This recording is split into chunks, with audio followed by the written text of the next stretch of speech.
Happy Tuesday. This afternoon starting out pretty sunny out there, pretty much wall-to-wall sunshine, but looks can be deceiving. Still on the cold side, 45 in Roanoke. Virginia Tech Carillion Skycam yesterday was shaking a bunch, but thankfully today the wind is much calmer than what it was yesterday. So with that in mind, temperatures overnight, they'll continue to drop to pretty much typical levels. We'll awaken to temps 27 to 32 first thing tomorrow morning, and maybe a little bit of frost, not quite as heavy, not quite as thick as what we saw earlier this morning.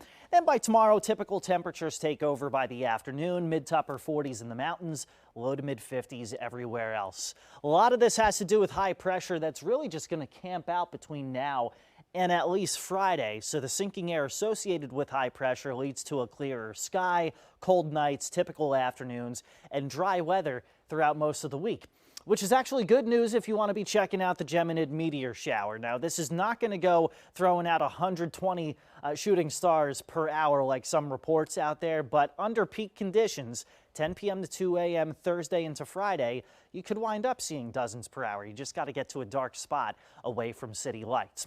It's after that that the weather pattern is going to start to change, and there's the potential for a nor'easter. You hear that term and you think big snowstorm.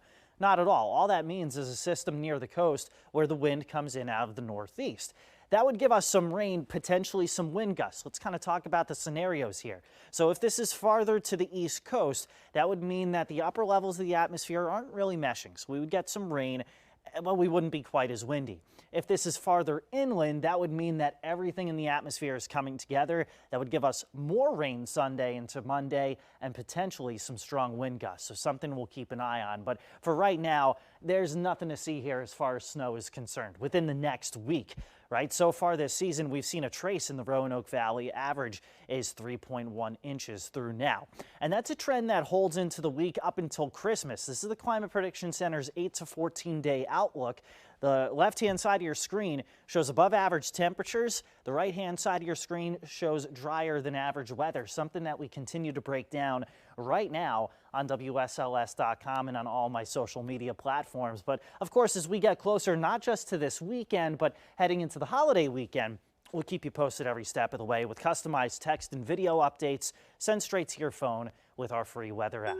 Not much going on, though, for the next few days. Seasonable as far as afternoons are concerned. Temperatures in the 50s today and tomorrow.